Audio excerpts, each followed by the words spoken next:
Hi Rono, karibu sana. Thank you for creating time. Thank you so much. Thank you for the opportunity to speak to you. Great. We have a great show. We'll be talking about, and I'm excited especially for the stories you have about studying in China. As you know, this platform I created so that people share inspirational stories, but also at the same time we get to share opportunities, especially scholarships for students. So we will get to that in a few. But tell us where you are at the moment and what are you doing. Okay, so at present, I'm actually I work at the Technical University of Kenya as a lecturer in the School of Aerospace and Vehicle Engineering, and at present I live in the Nairobi region, Juja to be more specific. Yeah. For the audience who don't understand the life of a lecturer and a researcher, what do you do? What would you say involves a life of a lecturer? Okay, so the life of a lecturer is quite interesting. One, because you get to meet students almost on a daily basis, on a regular basis. You also get an opportunity to mentor students through supervising their, final year projects, and you also get to, to do research as well. Because sometimes you get access to some funds, you get to work in interesting research projects, solving different kinds of problems in the society. So I think I would say for anyone who loves interacting with students, or having a direct impact on just the students, or the academic environment in general, having that kind of an impact, I think it's a very fulfilling profession to be in. You also get to work with different kinds of people. Sometimes you also get to travel quite a lot as well. So I think I would say it's a very interesting career to be in. Nice. I want to know, Kama, when you were young, you hear this question people ask when you are young, what do you want to become? I will want to ask if lecturing or being in a university setup, was that something you ever dreamt of when you were young? Well, funny enough, I always wanted to go to the university to study until the university. I remember when I was young, about 5 years old, I think probably my mother asked me, after primary school, where do you go? And I answered her, I go to high school. And then after high school, where do you go? I told her to the university. I still do not know. I remember giving that specific answer, but I don't know how I came across knowing that once after high school, you have to go to the university. But as to whether I thought I would work in the university, I would say it was beyond my wildest dreams. It's something that I never really envisioned. I actually thought I would find myself maybe in the industry, or working in different kinds of things, maybe in the industry there. But to work in the university, and less as a lecturer in the university, it was something beyond my wildest dreams. However, I think I would say that teaching it runs in our family, by the way. My maternal grandmother was a teacher. She was one of the earliest teachers who were trained by the missionaries who came in the years, going back all the way to the 40s, probably in the 1940s. And she was also one of the first few very first few ladies to have gone to school, to have actually been allowed to go to school at that time. So she was one of the few female teachers during her time. There were so few. And my father and mother, of course, as well, they are teachers. And I think I've just taken naturally after them. Okay. Yeah, that is very interesting. Now, can we also speak about the passion you have for mentoring students? I know we've done a couple of joint mentoring or motivational speaking to students. And the other day you invited me to Technical University of Kenya to speak to students. And I could see your passion for just like going extra mile, always going extra mile to talk to students, to mentor them, to show them the way, to guide them. Where is that coming from? Because I think it's not like you could just do bare minimum, teach and leave, but like you're constantly seeking ways to bring people to talk to the students, guiding them. Yeah. Where is that coming from? Well, I may not answer exactly where it's coming from, but I think part of it probably comes from my own father. He really loves, he's a teacher, and he really loves engaging students. And while I was growing up, I used to see students visiting his home. Anytime he had a chance, he'd be speaking to the students, guiding them, giving them a lot of advice and all that. So I don't know whether I may not have copied it from him directly, but I probably took it after him. I mean, having that, that personality that always wants the best, especially, being a teacher, you always want the best for your students. However, it's not every teacher who always wants to do that. So I think I remember when we were in undergraduate, you and I started, this kind of, we used to do visits to different schools. And I think probably you also had it in you, and we sort of had the same, how can I say, a certain meeting point, between you and I, a common way of doing things. And we had this kind of passion of always trying to impact students in a positive way, especially those who are underprivileged in high schools.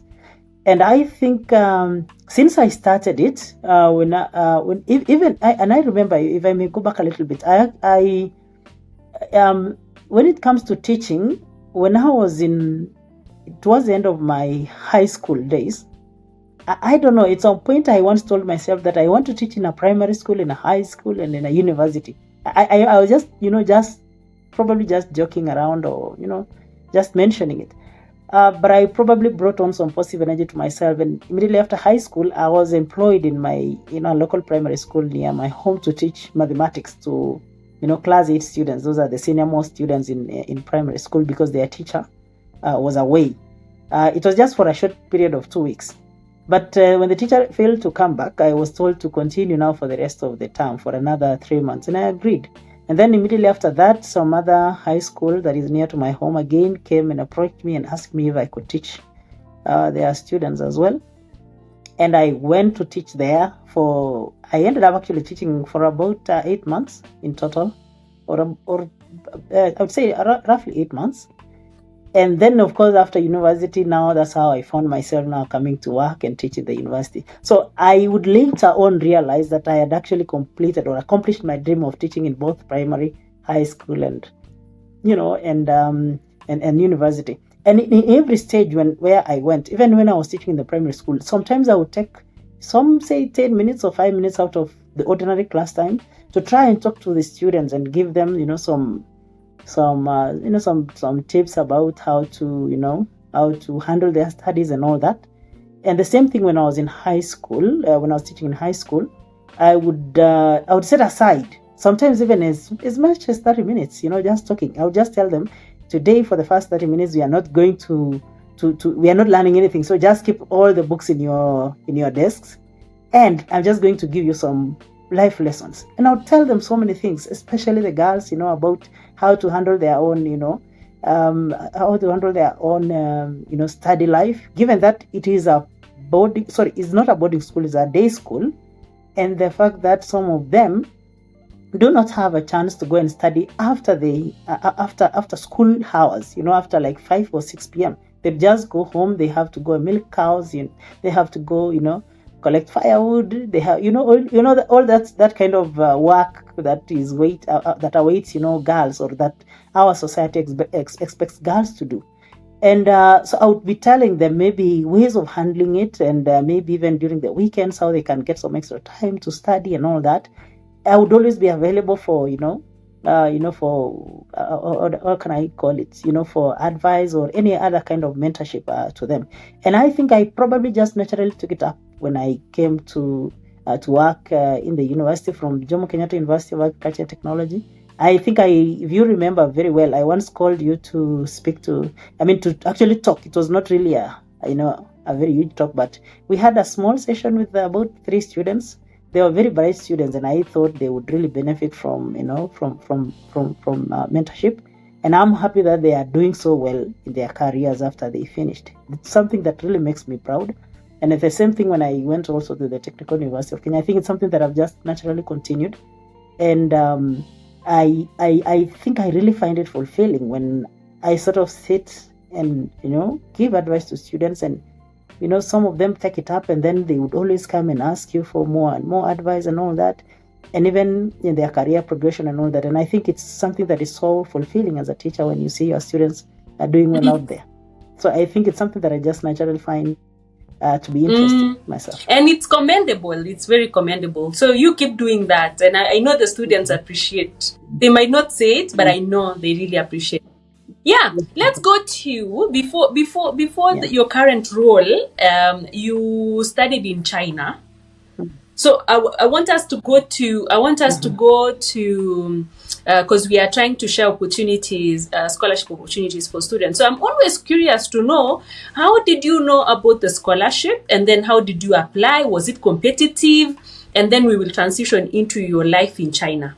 Okay, so I think first of all, you would be surprised to know that doing a master's degree was not really one of my priorities at the time I went to study.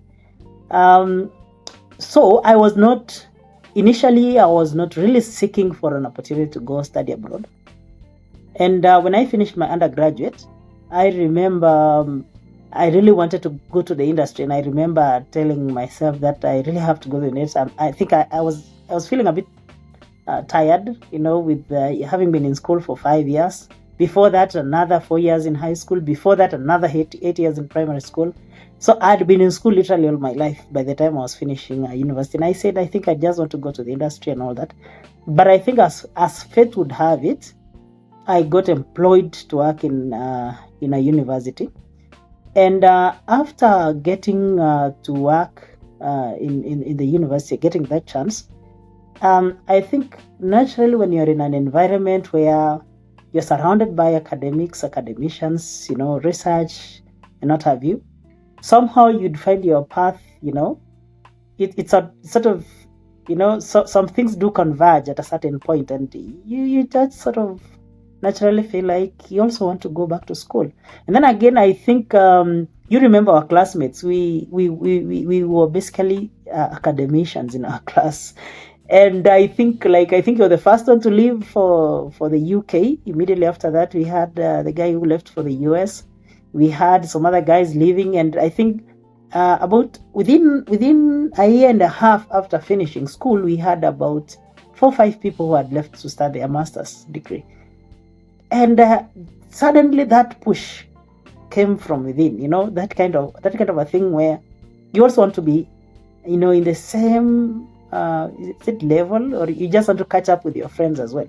I think that kind of competition or internal competition usually occurs, especially when you're dealing with peers, even like small children. When you see small kids, especially of the same age, if you buy a cloth for this one, they'd always want a cloth as well for the other one. If you buy a shoe, this one will also want a shoe. So I think that kind of internal competition it's something that is natural in humans, and you always want to try as well to catch up with your peers, if not even go ahead of them. And I think that's the nature of even in academics, that's what happens. So I think I would say that I found myself sort of being pushed to a corner. I found thinking about, going for my master's studies. And I think about 2 years after I finished, that was in around 2016, after we finished university, I think at that time you were in your first year in PhD, I now started thinking of what kind of opportunities would be available for me. And I sort of started. I think the first one that I did try was the James Finlay Scholarship. It is called the Swire Scholarship. Yeah, and the Swire Scholarship, I tried it. I even got admission at Loughborough University, the UK. Didn't get the scholarship. I tried, Pan-African University Scholarship in Algeria. I didn't get it. I actually tried it twice. I didn't get it. I tried, which one else? I tried MEXT. I actually studied Japanese, by the way. I studied Japanese just so I could go to Japan. And I think you should remind me to try and, introduce myself in Japanese. Because I actually learned Japanese for about 2 years just because I wanted to go to Japan. At some point when we were doing undergraduate, I sort of thought at some point, I think I would like, if I have to go outside Kenya to go and do anything else, I'd like to go to Japan. So I studied Japanese for 2 years. I tried that scholarship, the MEXT scholarship. It's called MEXT scholarship. I didn't get it. I tried, there was another scholarship by, it's called the African Development Bank Scholarship. I tried it, but got it after I had gotten the Chinese government scholarship. So it actually came later. When I was being notified, I was already in my first year in China. And then I also tried another Chinese scholarship, because there are different levels of Chinese scholarship. So there's one called, if I may remember, it's called MOFCOM scholarship. So it belongs to the Ministry of MOFCOM. I think I may not remember it, but I hope you can remind me so that maybe I can share the link with you. So this MOFCOM scholarship is actually, I think, in my opinion, a very prestigious scholarship by the Japanese government through their Ministry of Trade and Commerce, something like that. Because MOFCOM is actually, I think, Ministry of Ministry of Foreign Affairs and Commerce or something, but I can remind me to give you the link. The reason why I say it's one of a very unique kind of scholarship is because they do give you an air ticket to go to China. They'd also give you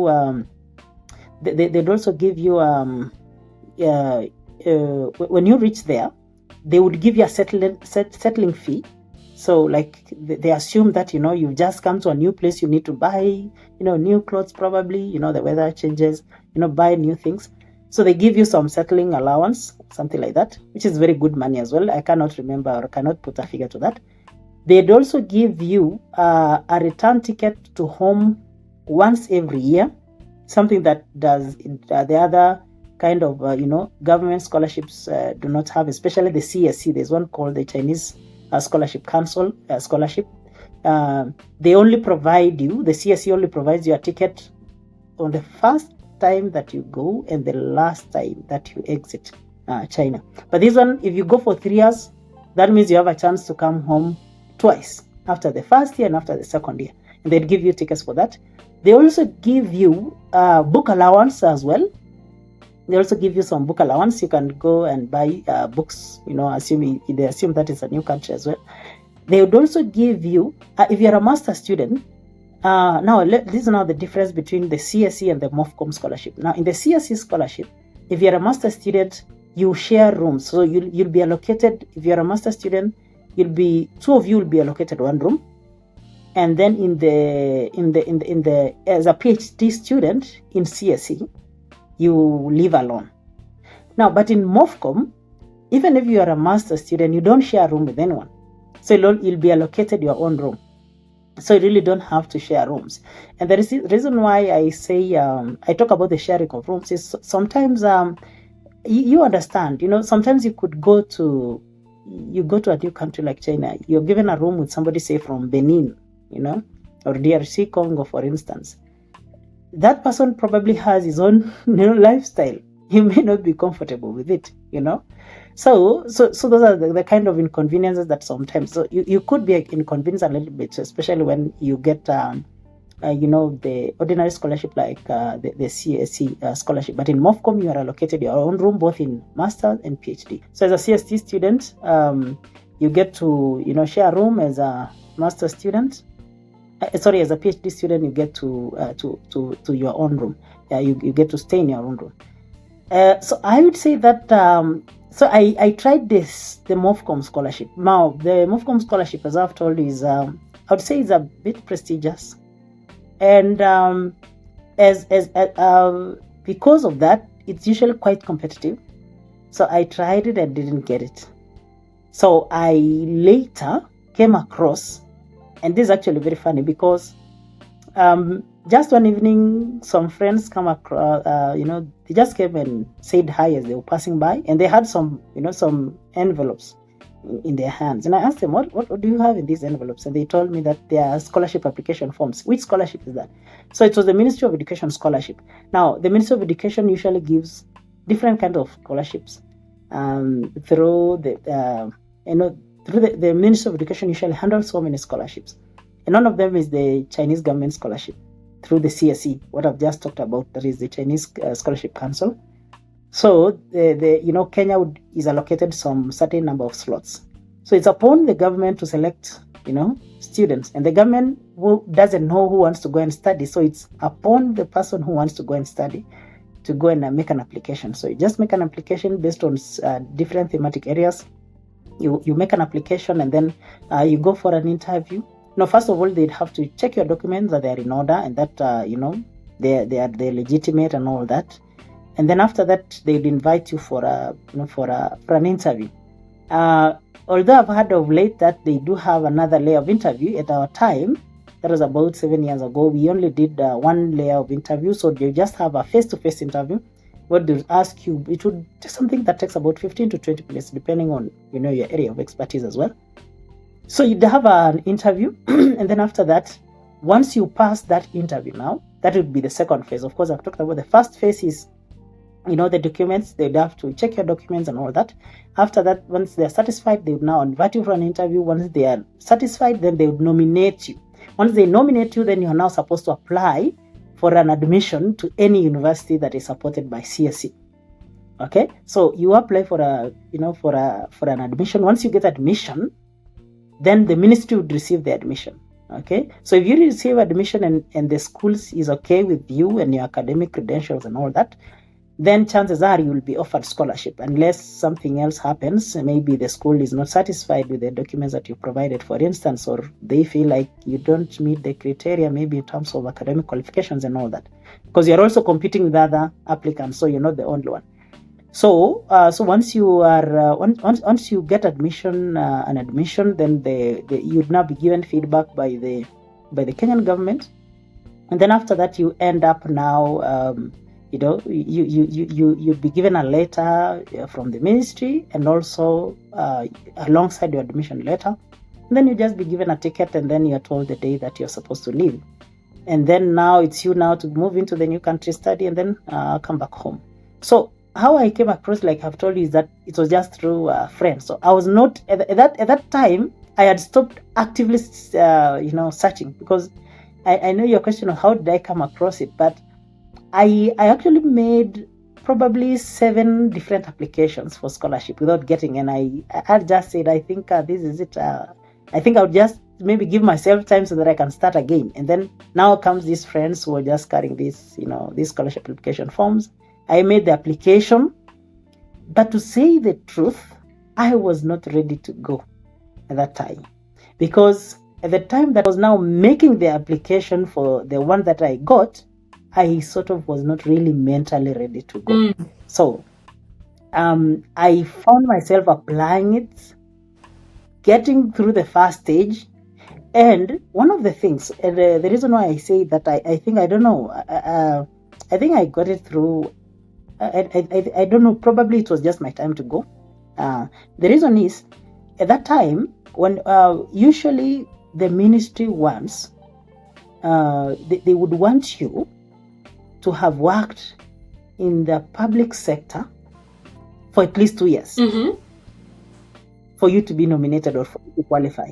All right, because they would usually target people who are working in government departments, working in universities and all that, research institutes in Kenya and all that. By the time I was making that application, I had only completed 1 year of working in the public sector. So I had an experience of exactly 1 year by the time I was applying, or probably even slightly less than 1 year. So I knew, because even when I was making the application, I knew I was probably not going to get it. Now, when I passed through the first stage, because usually it's quite easy to pass through the first, the next stage was the interview. And even in the interview, they told me, or they asked me, whether I had completed 2 years. And I told them the truth. I told them that I had not completed 2 years, but I told them that I just wanted an opportunity to go and study. So and I told the interviewers that if you find me qualified enough, then please give me the opportunity. But I don't know why I say those words, because deep down, I really don't know whether I wanted to go. That was very funny. So I think it's something that just came naturally, and I told them that if you find me qualified, just give me the chance. And we continued the interview and all that, and probably maybe my honesty made them, give me the scholarship, because I knew that I had not made the criteria, and there were so many people who had 5 years, 10 years experience by the time they were applying the scholarship. So Probably it could may have come from the way I just, express myself during the interview. So that's how I ended up getting the scholarship, going.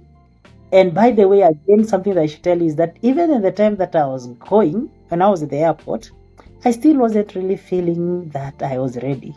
So there was that thing all the time. I was not so excited. Many of my colleagues who had gotten the scholarship, they were so excited. Many of them were, getting on the plane for the first time. So I think you do understand. I am sure from your experience being in the plane for the first time, I'm sure you were so excited. So most of my colleagues were, being in a plane or boarding a plane for the first time. I was not that excited for some reason. And I ended up traveling all the way to China and came back. Not even coming back. I mean, settling there for about for some time, and of course it had its own challenges, and but finally I think I overcame. Okay. No, you will tell us. I want more stories about China, including the coronavirus pandemic that found you guys at the epicenter in Wuhan, because that is where you were. But before we even go there, I really loved what you said, and I'm happy you went into details about how you feeling unprepared and you feeling like maybe you didn't meet all the qualifications. And I think this is something that I normally challenge myself and challenge everyone else, that sometimes the requirements they give, you don't have to meet 100% of those requirements. If everyone else is waiting to meet 100%, maybe there won't be anyone applying. And if you just give it a shot, they'll be like, you know what, we've not gotten enough people, and they are like people meeting 75% of the requirements. Let's just take this person. So I'm really, I wanted to just flash that out and say, for the students who are reading those eligibility requirements and they are feeling like, I'm not meeting 100%. You don't have to meet 100%. As long as you have like 50%, you give your best application. You never know. But then, so Dominic, you said you landed. So I've hosted many guys who've gone west, UK, US, and I've been asking them about culture shocks when they arrived in those new countries. So please, can you expound on were there culture shocks in China, and how was just life generally in China, and touch on the coronavirus that locked you guys in Wuhan, and how was that?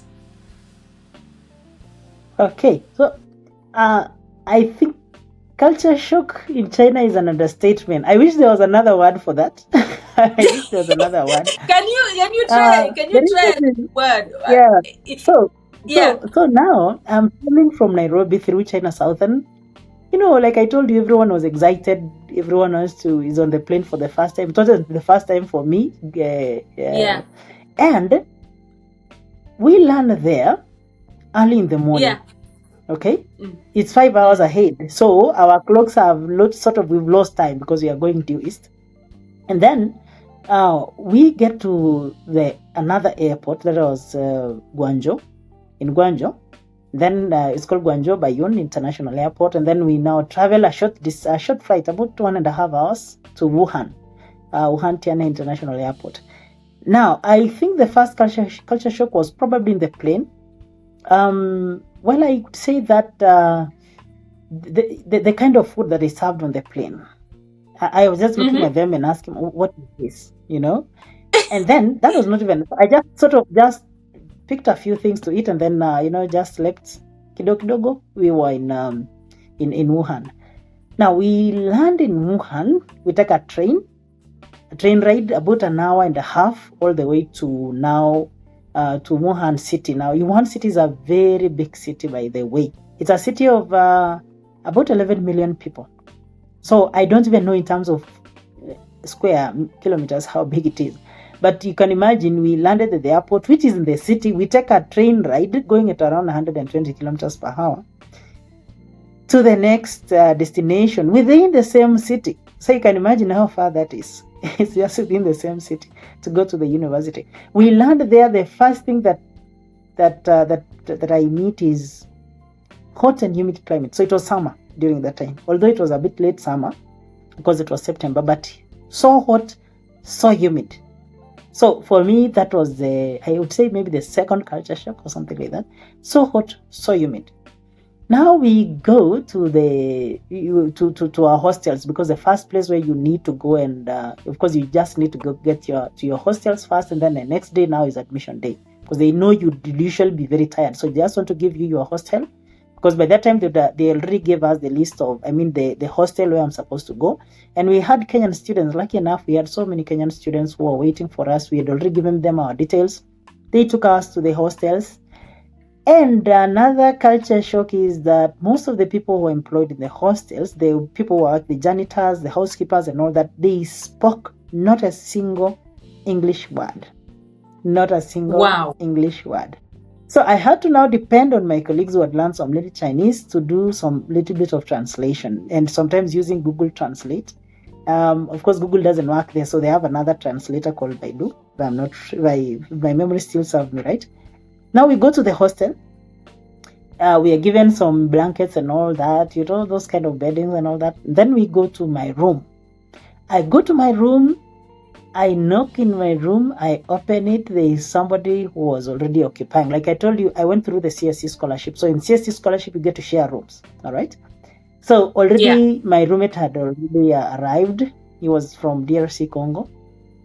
Now this friend of mine, now my future friend at that time, now my roommate came from the DRC Congo, doesn't speak any word of English, doesn't speak any word of Swahili. So you can imagine, now I am there, I'm trying to speak to him, he cannot listen to he doesn't hear a word I'm saying. So now we ended up trying to use sign language. I'm telling you, I kept asking myself, where am I? What did I come to do here? And then, to make it matters worse, the dormitories, so the hostels that they allocated us were hostels that were a bit old. Actually, I think that those were the first hostels that the university used to use before, of course, they migrated and built, bigger hostels. So it was a very old campus, the one that I initially went to. And the rooms were they had been left in a very bad state. They actually decommissioned, by the way, about 2 years after. So they were on the way to being decommissioned. But I think they were waiting maybe for some other buildings to complete for us to be moved in. Because I was later moved after my second year. No, towards the end of my second year, I was moved to a new campus actually. So you can imagine now, you see the room that you've been allocated, you look around. My room in Kenya was way much better. In my own thinking, there is that thing that, abroad, you understand that kind of thinking, that when abroad, they are better. I don't know how to say it. Better facilities. You understand my expectations were that I would be, there'd be a huge fridge there, a very good wardrobe, a very well maintained room, a very nice bed. Everything was, exactly opposite my own expectations. So I settled down, tried to spread my bed, trying to clean up around the place, and just took a very long nap. I was actually waking up at around 6 p.m. Now, before I even go to the next culture shock, which was food, the good thing is that I met Kenyans who, for the first 2 days, offered to cook, some food. So in the first day, they took us to McDonald's. So we ate some chicken, good food and all that. It would be very hot during that time. It would still be very, very hot. And then the second day, some other Kenyan offered to host us, at least cook us, cook some gali, some sukuma wiki. And I'm telling you, in the third day, I dreaded what was coming, because I knew I would now have to go to the restaurant, either the school restaurant or a restaurant outside, to go and eat, this Chinese food. I'm telling you, I just couldn't handle the food. At least, of course, they do use chopsticks a lot. The good thing is that I had learned, while I was learning Japanese language, I was also introduced to Japanese culture. So they do use chopsticks, so it was not a new thing for me. I did really eaten some Japan. I think Chinese food are a bit different. They're a bit more spicy. And they sometimes what you'd call strange, some other food you'd find them a bit strange and all that. You don't know even what it is. Everything is written in Chinese. The menu is written in Chinese. Most of those guys, they don't speak any English, so you'd have to find a way of learning some little bit of Chinese. And it really sort of stressed me up,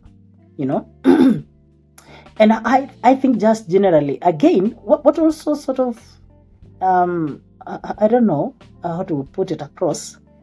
My own expectation, initially, if I had already told you that I studied Japanese, because I wanted to go to Japan to go and, do my master and maybe PhD.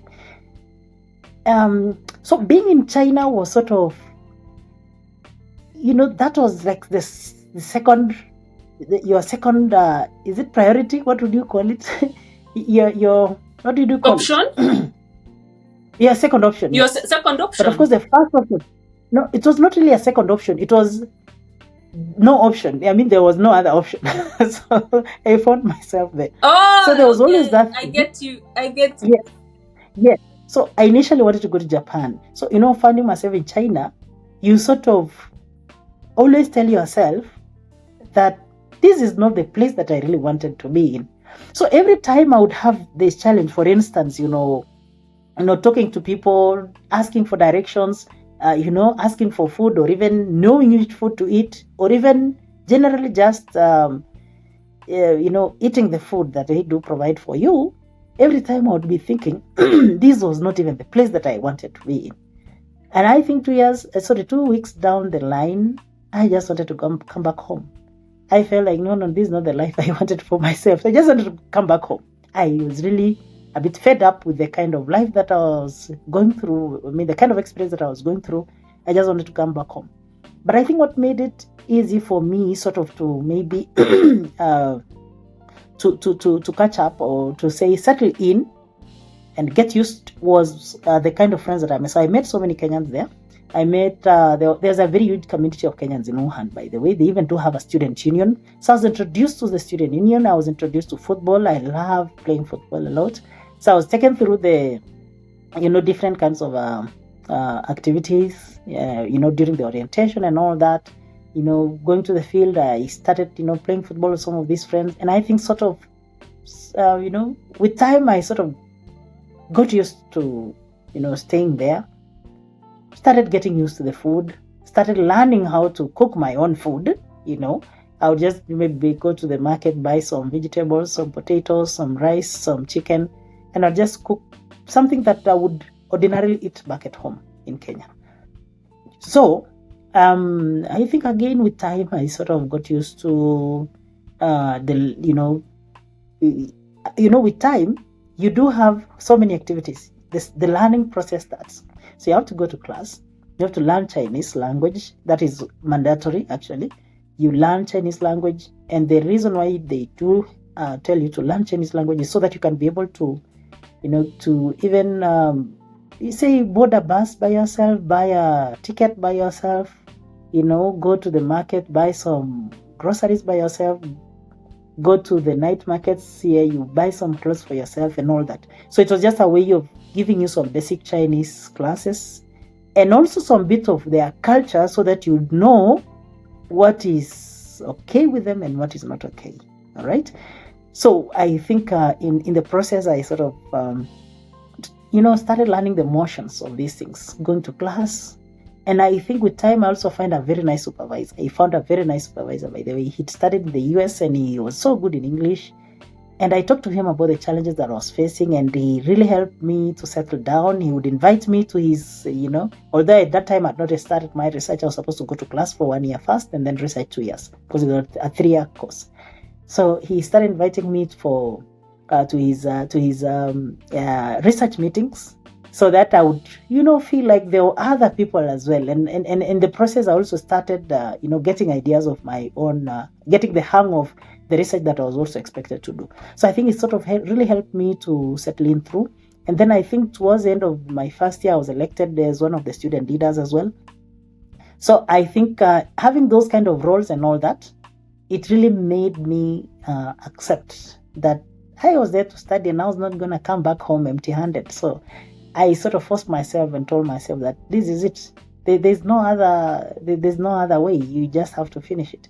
because I also kept asking myself, if I go home without any degree, what should I tell my folks back at home? So I knew I had to really work hard, and because I really wanted to come back home after the end of my study. I didn't want to stay there longer than I wanted. And everything went all smoothly, of course, until the COVID period. And the COVID period, I think you asked me about it. It came so around towards the end of 2019.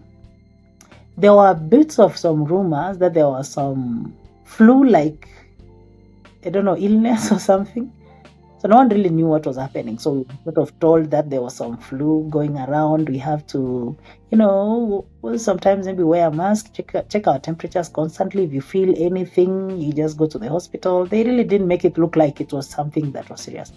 Now, January comes, and my spouse was supposed to come and visit me. We already had purchased the plane tickets. It was supposed to come in February around 5th, for a month. And so we were going on with those plans. There was a conference I was supposed to attend, so there was quite a number of things going on. And I think in the process, at around mid of January of 2020 now, we get now more and more reports about, there's this kind of a disease that's going around. People are telling us, take care, but they're not really saying what it was. I think at that point the government knew what was going on, but they just didn't want to probably talk about it openly. Maybe it would probably have created some chaos. So they wanted to make it look like it was some sort of, a kind of just an ordinary kind of flu. So they made it look so ordinary. And in fact, they said that you could not acquire it through human-to-human transmission. So unless maybe, it didn't have a human, do they call it a human-to-human transmission, where, for example, somebody sneezes and then you catch it. They said that you could only get through, say, exchange of fluids, for instance. Like there were no direct human-to-human transmission, like somebody sneezes and then you get it. No, they said that maybe unless you are in direct contact, with somebody who had the flu, then you were not in any danger. Now, towards the end of January, we were not getting not towards the around on 20th.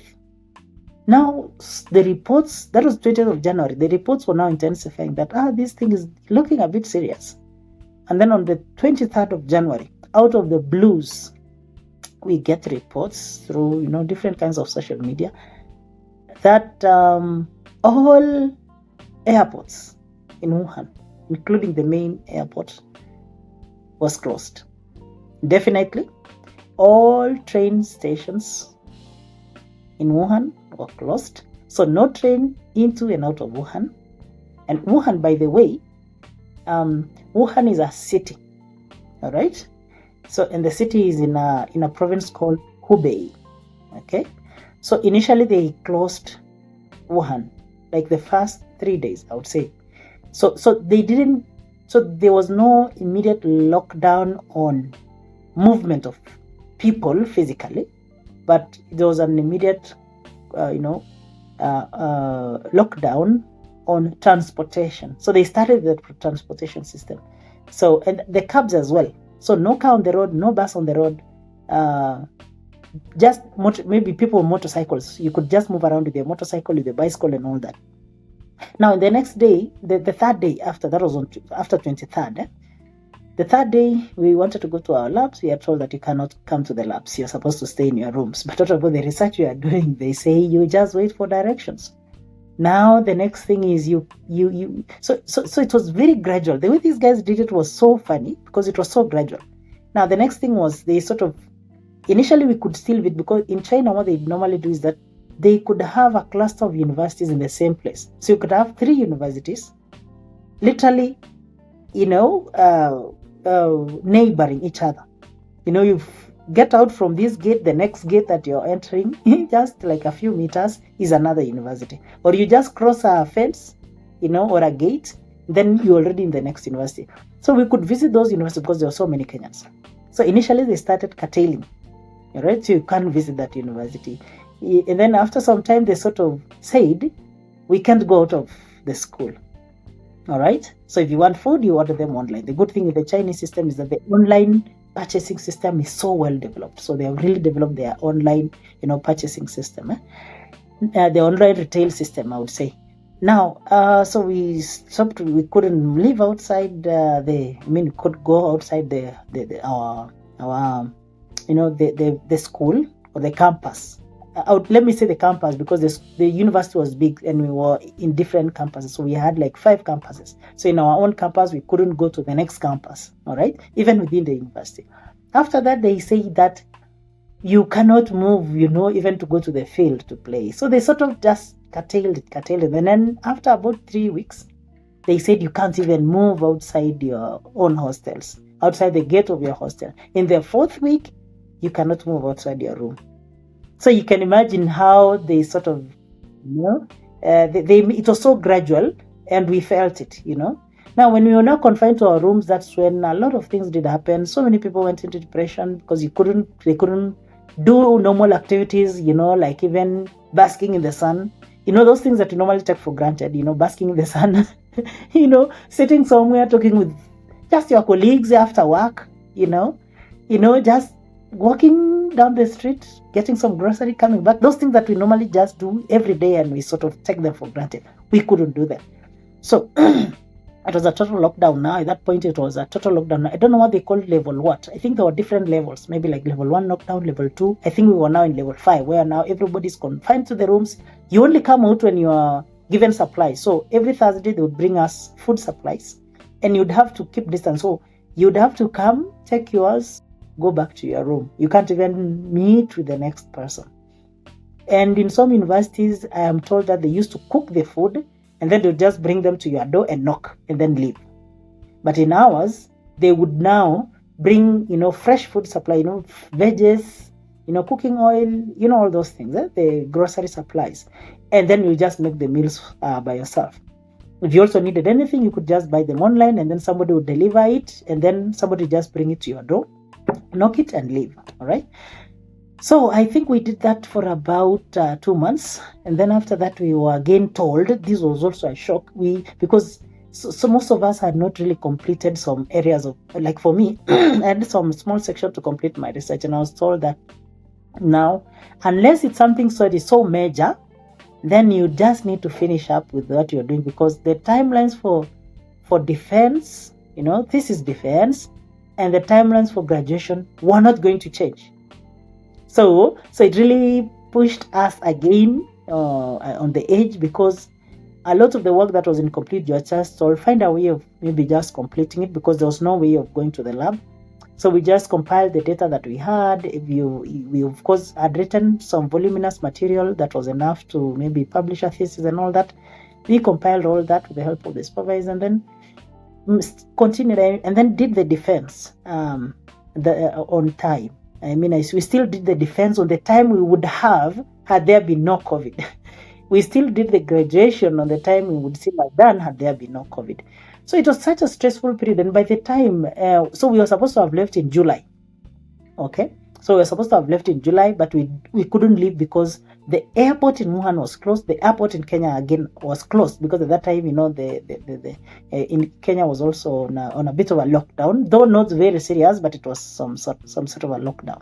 So the airports were inaccessible. So we had to wait another like 3 months. The good thing is that at that time we engaged the government of Kenya through the Ministry of, I think it's the attaché. They call it the attaché in the embassy, and also the ambassador, Sarah Serem. If you remember Sarah Serem, she used to be the chair of the SRC, the Salaries and Remuneration Commission in Kenya. So she was at that time she was our ambassador. So we engaged her. There was a lot of agitation. People wanted to come back home because no one wanted to stay there waiting for it to get infected. During that time, we got a lot of invites for interviews in the major media stations, BBC, CNN. I made a lot of interviews myself during that time, by the way, because of the fact that, we wanted to tell our story and probably tell the world that, we were being forced to stay against our will, because we really wanted to come back to Kenya. But then again, during that time, it was so funny that the Kenyans themselves were saying that the Kenyans who are in Wuhan should not come to Kenya because no one wanted us to take the virus back home. So you could see so many demeaning statements, so many disheartening statements by Kenyans telling us not to come home. So it was so disheartening, to see Kenyans saying that, you shouldn't bring, if you are to die, just die in that country, but please don't bring us the virus. So there are so many things. But you also found so many, I was lucky enough that I found quite a number of platforms to talk to the people of Kenya and about that we were still Kenyans and we were still their children, their brothers, their sisters. So I used that platform to sort of even educate them about our own safety and the kind of conditions that we were being treated to. Because the good thing is that the Chinese government also went an extra mile to ensure that it was safe, by the way. Bringing the food to us. Even the Kenyan government gave us some money. All right? So they gave us some money to survive through that period.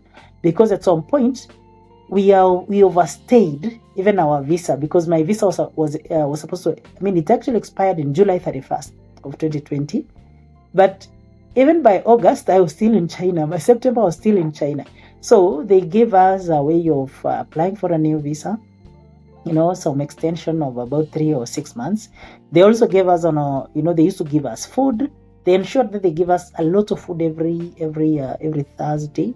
So that we could, cook, so that you don't really have to venture out of your hostel. So they really made a lot of good effort to ensure that we were safe.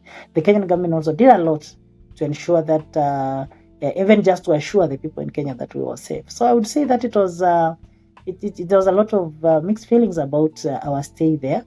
But we pulled through, and in September, I cannot remember, I think probably somewhere in September, when the airports opened in Kenya, the JKUAT, we took the first flight out of China, and then I came back home and then reunited with my family. At that time, my daughter was about 4 months old. She'd been born. Yeah, so that's about the kind of experience around COVID. There was a lot, of course, but I would say that generally just condensing the whole experience there. That's exactly what happened during the COVID time. Yeah. No, thank you for explaining all that. At least it's giving us, you kind of transporting us to where you guys were and the experiences you were going through. But yeah, COVID-19 situation, 2020, 2021, they were like interesting times. While as we go towards the end, I want us to reflect to Undergraduate, and that is where we met. 2010, it's been what? Almost 15 years. Unbelievable. But we met in our undergrad in JKUAT, or what we used to call it Juja boys, because the proportion of the ratio of men to women was unbalanced. But yeah, that is where we met. So I wanted to reflect back to Undergraduate. What do you remember the most from undergrad? Some reflections, some random reflections. And while you are reflecting, I'm asking this question mostly for the guys, so many students who are in undergrads, I think thousands or millions doing their undergrad all over the world at the moment. So while you reflect, I hope whoever is in undergrad watching would pick a lesson or two. So what do you remember the most, things that you would do differently if you were to go back? Okay. So, there's a lot that, one thing, I first of all, I think it would be important for me to mention that ending up in JKUAT was more or less, I think I sort of ended up in JKUAT by chance. I still don't know whether the right answer to the question is no, but I do not know whether I really wanted to do an engineering course after high school. Because after my Form 4, I did my Form 4 twice. So I did the first time and then didn't do so well. And then I got back to another school and then made another attempt. Now, as I was making the second attempt, I was trying to learn from the lessons of my previous stay in, my other Form 4. And I remember trying to ask myself so many questions about what went wrong. Why didn't I get? Because at that time, although I had made the grade for, entry to university, I did not meet the cutoff for the government entry or government-sponsored entry to university. So I had the minimum grade to go to university, but not the cutoff, because now there was a difference. There was the minimum entry to university, and then there was the government cutoff, because the government could only sponsor about 10,000 students at that time. So I didn't meet the cutoff. At that time, it was a B plus of 67 points. So I didn't meet that cutoff. So, and I really wanted to go to university. I didn't know what to study, what I wanted to study at that time, but I sort of was clear in my mind that I wanted to do journalism.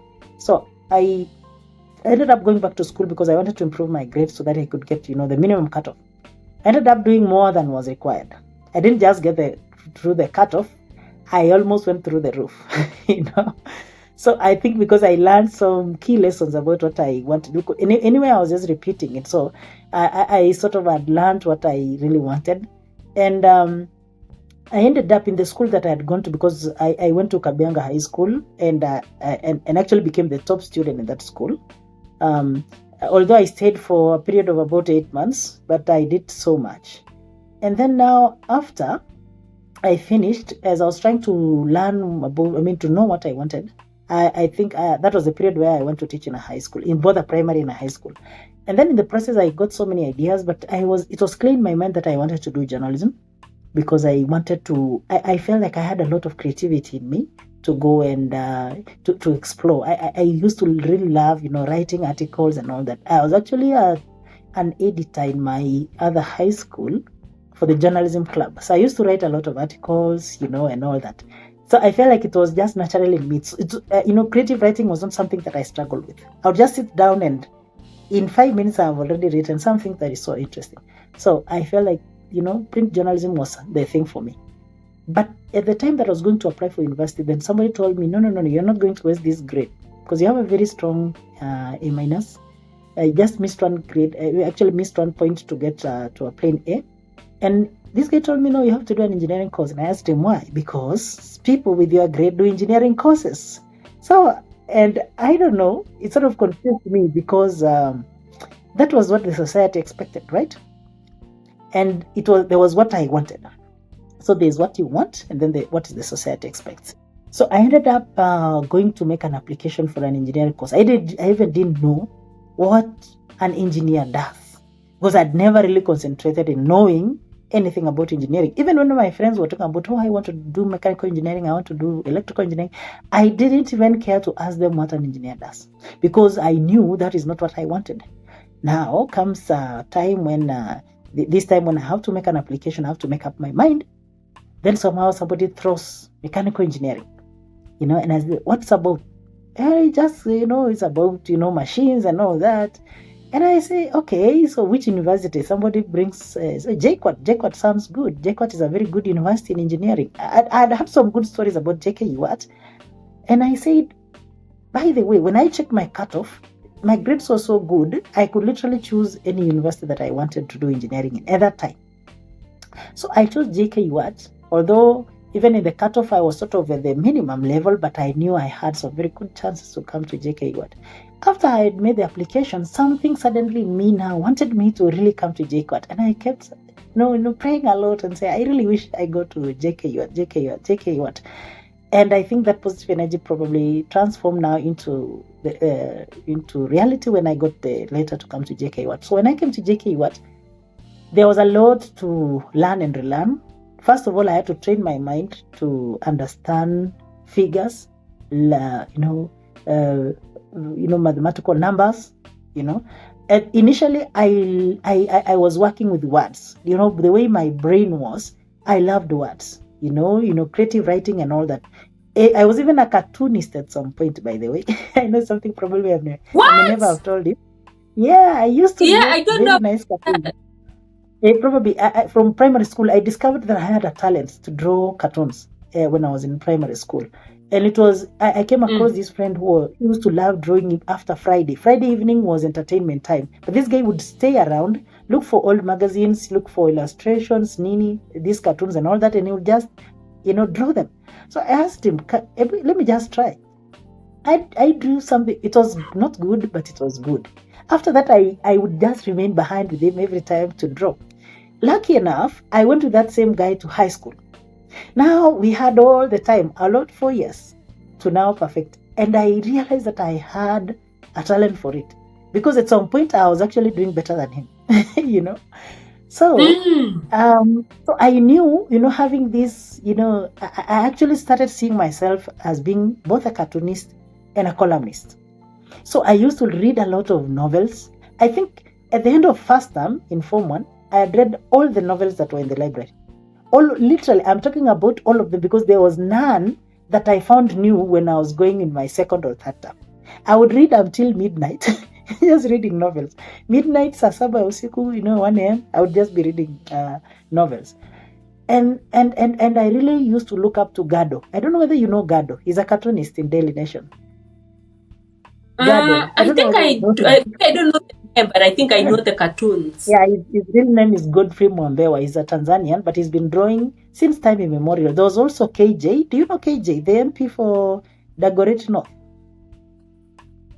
I think so. Don't carry it. Yeah. So he was also a cartoonist, by the way. He was also a cartoonist in Young Nation. So every time my father would buy, my father used to love newspaper. So he'd come home with a newspaper. Inside was a smaller newspaper called Young Nation. And KJ used to make illustrations, just very funny illustrations in Young Nation. So I would just go and pick anything that was interesting, and then I would just draw it exactly the way it was, and it would just come out exactly. Yeah. And then, so I really started idolizing KJ and Gado. And then at some point, I also started idolizing. There's another journalist who passed away. His name was Philip. I'm forgetting the name. He passed on about 2 years ago. He was called Philip Otieno. I don't know. I probably missed the name. There's also another columnist called Wahome Mutahi. He used to write a column in the newspapers way back in the days called Whispers. So I started, trying to see the kind of style that Wahome Mutahi was writing with, and I started thinking to myself that it was something that I could also write, use the same type. There was also another writer whom I really idolized a lot. He wrote quite a number of books, although he wrote with a pseudonym. He never used to use his real name, because I think he was working for a government facility. So he wanted to write novels, but not with his real name. So the name that he used on the novels was Mwangi Ruheni. But his real name, I'm told, was Nicholas something. All right. So I read all his novels as well. And he had a very unique style of humor. And and every time I would be writing my pieces, I would try to use the same type of humor. So I knew, that is the reason why I knew after high school, I couldn't be anything else other than a journalist. I knew for a fact that something told me that I was going to be the best, And I don't know, so things just happened, and I found myself in JKUAT. And of course, I ended up in JKUAT. I had to now train my mind to read, engineering is about technical stuff. Okay, you need to look at something you think about in the technical. There are figures, there are numbers, there are values, and all that. Before I was dealing with just words. So I sort of found my way, did very well first year, second year, and then at some point in third year, I started asking myself whether that was really what I wanted. So I second guessed myself, but then at some point I said, no, I really have to finish this. So again, I think with time, I really adapted into it. That's the reason why I was telling you that after my undergraduate, I really didn't want to go back to, doing masters. Of course, at some point I did Japanese, because my roommate kept talking, about stories. We're going to Japan. Japan is a very nice place. They are very well, an advanced country in terms of special automotive technology. And I think somehow I took it up. It became also something that I wanted, because now that I had decided to settle in engineering, I said, okay, I think I can try. So I said, let me first of all learn Japanese. I learned Japanese. And then again, after fifth year, because there was about 2 years difference between the time I was learning Japanese to go to Japan and the time I was finishing. At the time I was finishing, I again didn't think I want to go back to, I just want to go to the industry. I didn't feel like I want to go to Japan. And again, I think compounded by the fact that I tried some Japanese scholarship, I didn't get it.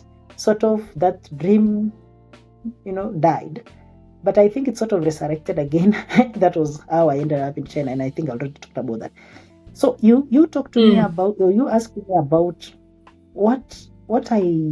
the kind of lessons that I would, that I learned, and if I went back, what different thing would I do? Now, the first thing is, I wish somebody had told me that with the first class, some doors would open up much faster. Okay, it doesn't open all the doors, but I realized that some doors would open up much faster. For instance, when I was applying for the Pan-African University Scholarship, initially when it was opened, there were very few spaces. They only wanted, of course, the best. Of course, if it's about merit, then a lot of first-class students, what you would call the academic, the academics, those who really think of, they are more likely to think about furthering their studies than somebody without a first class. All right. So people with first class would apply for that scholarship. So even if they were to rank by merit alone, I wouldn't make it because they just need a few people. And most of those few people, even those some with first class, would miss it. So it's something that I think, and I knew I would have gotten it so easily because it wasn't something that was so hard. I mean, I would sit and say, it's something that anyone can get it. I mean, our class, how good they were coming from high school. If everyone in that class wanted to get a first class, they could. There was nothing so special about getting a first class. So I thought to myself that if I had known, but the thing was, I never put myself in a position where I thought I would finish and then go for, higher education, that is, postgraduate education. Probably if I had put myself in telling myself that I want to go and do postgraduate education after undergraduate, then probably I would have known what to do. But I never put myself in those shoes. So I never really cared so much. I just knew I just need to, to get a very good second upper, and I would get a job. That is all I wanted. So I think if I were to talk to my younger self right now, I would tell him that, if you come with a clear objective by the time you are going into university, then it's very easy to achieve your objective, because university studies are actually different from the high school studies. In the university studies, you simply need to concentrate on what you're being taught. All right, and it's so easy. I mean, it's not so hard. And then again, another thing that I wish I had was a mentor. I think I didn't have mentors in the university. Or like, for instance, right now we are doing this, this talk, and I'm actually communicating to some student I don't know, all right, who is probably in the university as well. And I'm already giving him ideas about, if they want to achieve something, this is the way to go. So I didn't have mentors. I didn't have people who had, I really didn't know anyone who had gone abroad, to go and do their masters abroad or PhD abroad. Probably I knew some people, but not on a personal level. I didn't know anyone who had probably even never really interacted with anyone who had a first class, so that I would have that thing. Probably if I had stayed with, or I had grouped myself or put myself with people who had already gotten or achieved something, then maybe I would just put myself in a position where I really also want to achieve it. So I think, coming back to your question, the kind of lessons that I learned were, I think if one has a clear objective about what they want to achieve, it is very easy. It's so easy, especially at the university. You simply just need to focus on what you want. And again, surrounding yourself with the right people. Because the good thing with me is that I surrounded myself with the best. All right. So I had some very good classmates. I may not have had people at a higher level, whom I would say directly look up to, but at least at my own level, I had some of the best. So the friends that I also surrounded myself with really helped me, and that's how we managed to go through undergraduate without so much effort. So I would say that in addition to, just having, because there are only two things that I think that are very important. One is, having the right objective, or putting yourself in the right mindset about what you want to achieve. And then two, surrounding yourself with the right people. Because again, if you don't surround yourself with the right people, then it even becomes hard to achieve the objectives that you want. Because an objective is just a vision. It exists as an abstract idea until you sort of make steps to achieve it. And it's only when you surround yourself with the right people, sometimes I've heard people say destiny makers. If you do not surround yourself with these destiny makers, then it's very hard to achieve your objective. That's what I would say. Mm-hmm.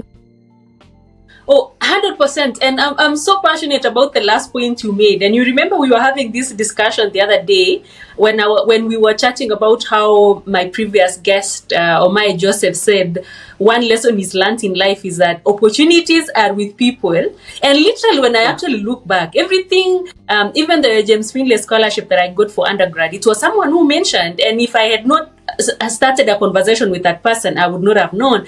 I've written in my book and I've talked a lot about our classmate in campus who made me aware of the Rhodes Scholarship, and the rest is history. So destiny makers and surrounding yourself intentionally with people. And I think this goes out to mostly, I want to say engineering students, because I think we have this stereotype of just going to the library and keeping to ourselves and just being in our own cliques.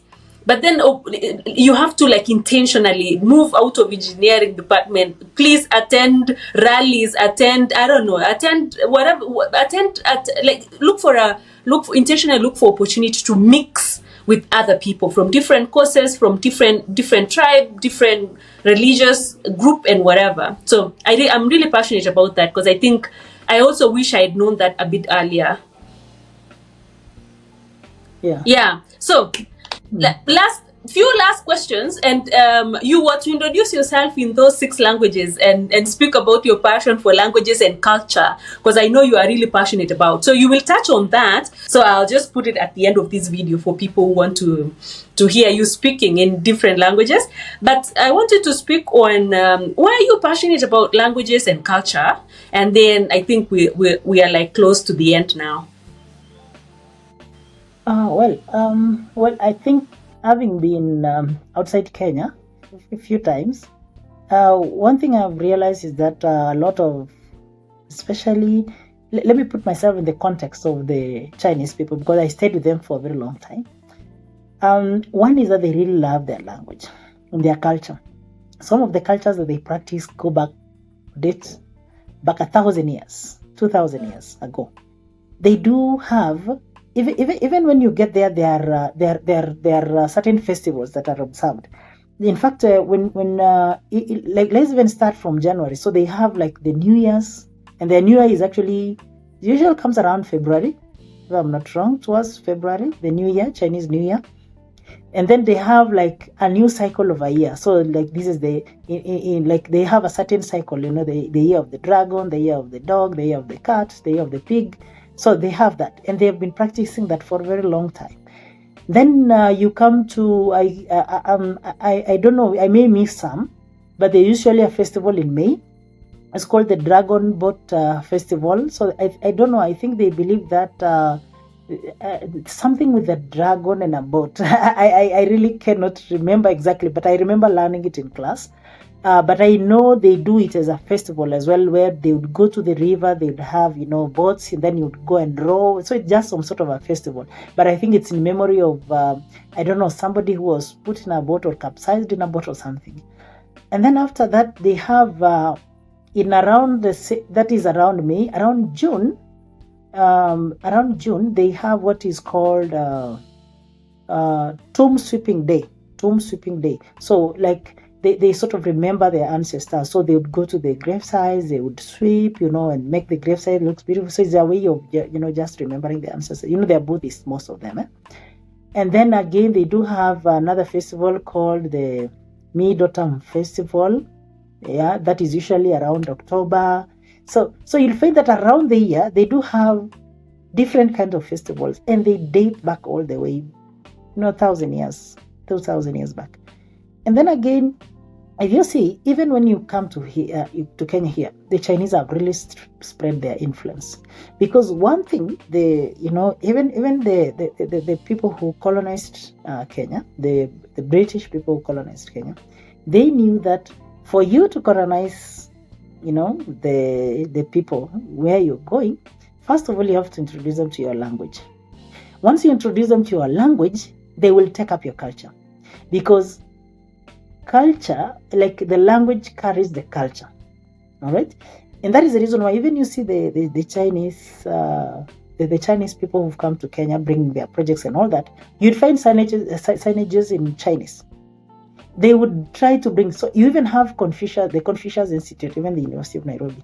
They're trying to teach both their language and culture through that. So they're trying to spread it across the world because as a way of, reaching out to people. So language and culture are two very important, factors. And if you see the way colonialism happened is that they brought the language and then the culture. And then the next thing is to discourage now the Black person from speaking his own language and practicing his own culture. So in the process, it became even a very huge crime to speak vernacular in both primary school and in high school during that time. So you'd be punished and severely humiliated even if you spoke your vernacular language, your mother tongue. So even up to now, in most schools, you cannot speak your mother tongue, okay, until now. And again, of course, so many people have also, thrown away their cultures because they have been demonized and made to look like they are so bad. So I think by looking around, by being out there, I've also come to realize that I think our cultures have been demonized for no good reason. So I think it was a way, at that time, it was a way of, I do understand the intentions were to colonize us or to make us, follow what they wanted. It was a way of civilizing us. But I think we also went overboard because we have now actively discouraged, because you'd be so surprised that there are schools in Nairobi that do not even allow kids to speak in Swahili. They can't even speak in Swahili. So I always say that if push comes to shove, why not just speak Swahili and English? I mean, at least Swahili. But you find some kids in the high end Nairobi places. You find that the kids only speak in English. So I don't know whether it's thought of as a mark of intelligence or something, but it's something that I've always disagreed with, and I've always said that I think people should just speak their languages. I think there should be a department, even in the Ministry of Education, that encourages or that only deals with mother tongue in schools. It should be, it should be optional to study your own mother tongue. All right, because I remember myself when I was in primary school, we learned mother tongue as a language. So we had English, Swahili, mother tongue, and then number work, which was mathematics, and then science. So we had it as a portion. But I think at some point they did away with it, probably because the policymakers did not see the need. All right, but I think it is important to still try. And if you see, by the way, the most of the tourists who come to Kenya, they always talk about going to the Maasai Mara or going to meet the Maasai people and all that. I once met a certain lady in Norway who just kept talking about the Maasai people. And she told me that she has to come and visit the Maasai people. Do you know that 2 years later, she came to Kenya and I organized for her to go to Maasai, to a village to a Maasai village.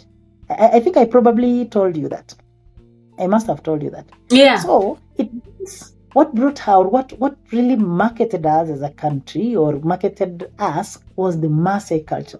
So if then they are good enough to be used as a tourist attraction, I don't know, something, then why are we actively doing things that discourage the practicing of these cultures and the speaking of these languages? Because I think it will reach a point where we'll have nothing to hang on to. So it's the reason why I've always been passionate about languages and ensuring that we can have something that we call our own. Okay, we could still celebrate certain festivals that are authentically African or authentically Kenyan, for that matter. We don't have We don't have a national dress. Okay, maybe if I was told to dress in a cultural manner, I would probably maybe wear a kitenge or maybe the Maasai attire. Nothing more than that, But you are just wearing a Maasai attire, but you can't speak any local Kenyan language. I think that's shameful, because there are people like that. They want to, when you go out there, you want to appear as a Kenyan, and then, but you cannot speak any indigenous African language. So why would you want to be associated with that culture when you cannot speak that language? So those are the kind of things that are the kind of inconsistencies that I normally see. And I wish there was a way in which it was optional to learn, vernacular. Even African, we have like even universities that teach linguistics. Funny enough, they teach linguistics, but they only teach English, probably Swahili, and then French, German. There is none, very few. I don't even know if there is any that concentrates in studying the African languages. I really don't know, even especially in Kenya. Let me not talk outside Kenya because I don't know. But even within Kenya, I don't know whether these universities that offer training in linguistics, whether they do study African languages. I don't know. Probably maybe Swahili is the farthest they can go. But then you'd have them, having German, French, Italian, and all that. So it really makes a mockery of the whole studying of linguistic things. So I would say that it's always been my dream, for instance, that we have, even when I go to YouTube, we have cartoons that are authentically African, selling authentically African, African stuff. Like the kids would watch a cartoon and they would sort of relate with it because they look like them, they speak a language like them, and they sort of showcase a culture like theirs. But here is a case where we have most of the cartoons that we have, especially in YouTube, like Coco Melon and all that. You find that they are they are from the Western world.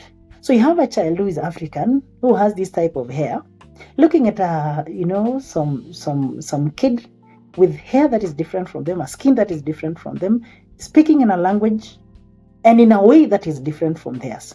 So I feel like it sort of trains these children to think that this is much better than I. And I think it brings a lot of problems in the society, which I really don't want to speak about right now, probably maybe in another episode if I get a chance. But I think it brings a lot of problems that sometimes we have in the society, where people have low self-esteem about themselves. They want to change their hair, they want to change their color, just because they have been trained to think that there is something that is better out there for them. All right. But if we had a way of just, of making the authentic, or showcasing authentic African culture, even through the music we hear, the films that we watch, and even the cartoons that kids are exposed to, or even, and by the way, you'd be surprised to know that even, for example, it's something that I always see, but probably it's something that's subconscious. You want to buy some furniture that, kids' furniture, maybe some sort of a table. Kids love illustrations, but you find that the illustrations, probably, I don't know how to put it across without offending anyone, but the illustrations that are there, you have kids that don't look like them. Okay, so I don't know what kind of impact it will have on the children. So probably something that psychologists could tell us, but I probably think that it has a different kind of influence for a kid to use, like everything that they're exposed to. No one has made an effort to try and create these kind of things that kids in a localized environment would easily relate to. I hope you understand what I'm saying. Yeah. And I'm also passionate about this, and we are both passionate about this, and I'm sure you are doing something about it in form of writing a book about it, and all those other projects you have in the pipeline. But I think we should have another long discussion, a round table discussion really, about the importance of keeping. I know some of our cultures maybe were a bit problematic, but a lot are really good, and also languages, and we are losing a lot of them at a very high rate, and I don't know what the impact of that would be, but yeah, that is a discussion for another day. But yeah, allow me to interject. You say, okay, so you said maybe some of the cultures could have been problematic, but I think there's something that Ngugi Thiong'o said, that he acknowledged that some of the cultures may not have been good, but he said that it was upon us now, the people who have gone to school, because we are the ones who are discouraging. We didn't want to be associated with certain African cultures, which, yeah, I do understand were not good, but he said we could have sifted through what was not good and retained what was good. So he talks about it clearly in some of his books, that it should have been the onus of those who went to school to try and sift it, so that we know what to retain and what not to retain. Yeah. No, certainly, and we should be doing that. We cannot. I think the world would be so boring if everyone is speaking one language and going by one culture. We need all this diversity. So anyway, Rono, I know you've told us and you flashed out some lessons from your journey, but if you were to just give us one lesson you've learned when you look back, you come from a village in Kericho, you went through Kabianga High, went through JKUAT to Wuhan, you're doing amazing things, mentoring students in uni. If you were to look back, when you were that young boy somewhere in the village, and the journey you've traveled, if you were to just flash out one lesson, what would that lesson be? I think it's exactly what you talked about before. Being with people. Opportunities are with people. I really loved when I saw your talk with remind me his name. Omai Joseph. Omai. Yes, Joseph Omai. Yeah. So he talked about opportunities are with people. So it's something that I've really learned, that if you are not with people, then the kind of opportunities that would be available to you would be so limited, because you cannot do everything by yourself. So the one thing I've learned is being with people, because if I may tell you, by the way, even for me to have gone back, because I told you that I went back to I went back to Form 4. I did a second trial on Form 4. It was actually a friend of mine who gave me the idea. Although I wanted to go back, but I found a friend who also wanted to do the same thing. And we sort of went together, got to the same school at the same time, we reported at the same time, and we were even allocated the same hostel together. And we got the same grade, actually the same points. So because, when we landed back in Kabianga, we realized that we have to do it. We really need to do it. If we are to succeed, then we need to sort of pull our different efforts together. And the same thing when I was joining university, because I just told you that the kind of ideas of what course to do was through interacting with people during the time that I was applying. So they gave me different ideas. I probably would have, I don't know, probably I may have still ended up in journalism, I would still have done well, but again, that's not guaranteed, So again, even after finishing, even joining, joining the workforce, it was joining JKUAT, for instance. It was through a group of people. So we had these friends who were talking about some advertisements that had been made by Jomo Kenyatta University, and I had not seen it. So lucky enough, they had seen it. And although initially I was a bit reluctant to apply, I ended up applying because of their pressure. That's how I ended up in JKUAT. Okay, so it's a very interesting story.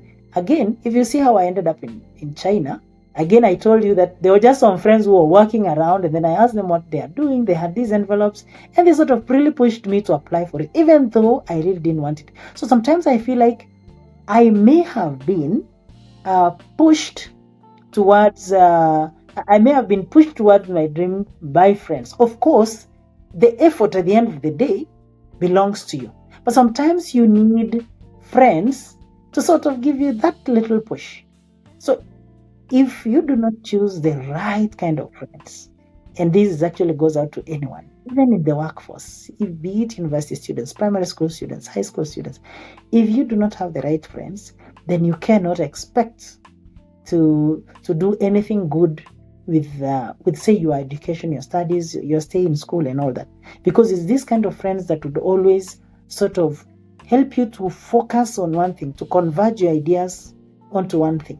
All right, because it's very hard to focus on something if you are all over, or you are doing so many things, or you are not really interested, or you have no one. Because, well, I do understand some people are self-driven, you'd find that, but sometimes even with that self-drive, sometimes you need a little bit of motivation, an external sort of motivation to push you, okay? Because at some point you run out of that fuel, so you really need friends to sort of keep pushing you. And when you see your friend doing something, you always want to you push yourself to do it. And if you are like me, if you have pulled, or if you have gone to a certain step, sometimes you look back and you see a friend you've left behind and you sort of pull his hand. And that's what I normally do. And that's what I still continue to do even through these motivational talks, because I feel like I may not have achieved exactly what I wanted, even at this stage in life, but I feel I have achieved just enough to help pull somebody to reach out, or to at least get to the point where I am, and if possible, even come and do better than me. All right. So one thing I would say is friends are everything, and the kind of company that you choose is the kind of company that you choose is it's as good as you. There's something that the Kalenjin people normally say, people from my community, they say, I chin teach. Sorry, let me reframe it. So, I chin muren tu kwak. Okay, so they say I chin muren ak tu kwak. So it simply means that men, or the worth of a man is measured by the number of cows that he has. Okay, in short, the amount of cattle that you keep is your net worth. Okay, but now I want to rephrase it and say that the kind, the type, and the number of friends that you keep will determine the person that you are. I will not want to dilute that lesson, and we will leave it there. But then I will, at the end here, I'll just put the clip where you had introduced our channel and our audience in more than 5 languages. So I think I would just maybe I can start with basic English. So my name is Rono Kipkorir. I currently live in Juja, but I actually come from Kericho. I am a lecturer at the Technical University of Kenya. Welcome to this program. Okay, now Swahili. Kwa majina naitwa Rono Kipkorir. Mimi nimetoka Kericho, lakini kwa sasa hivi naishi Juja. Mimi ni mwalimu ama mhadhiri wa chuo kikuu katika chuo kikuu cha Technical University of Kenya. Karibuni kwenye hiki kipindi. Kalenjin, yeah. Ingani tukiuko Kipkorir Rono. Anetishei in Sugulita and University of Technical University of Kenya. Ayabu Kericho County, lakini nguni amenye Juja. Kota gatin in Kibindini. Okay. Maybe I can also try Maasai. Okay. Ore ronga na kajina no Rono Kipkorir. Kara nanu ormalimui le University, Technical University of Kenya. Amanya nanu Juja tanagara. Kage aingwa nanu Kericho. Karibuni oleng tenage bendi. Okay. Maybe I can also try some Chinese. Okay. So what that means she Rono. Wozu tai Nairobi. Washila oshi de Kenya. The gong tashwe. Okay. I think I can also try some bit of Japanese.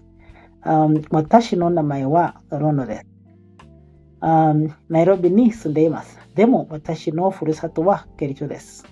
watashi wa Kenyako ka daigaku de koshete imasu. Okay, I think basically that is it. We will end it there. Until the next episode, goodbye.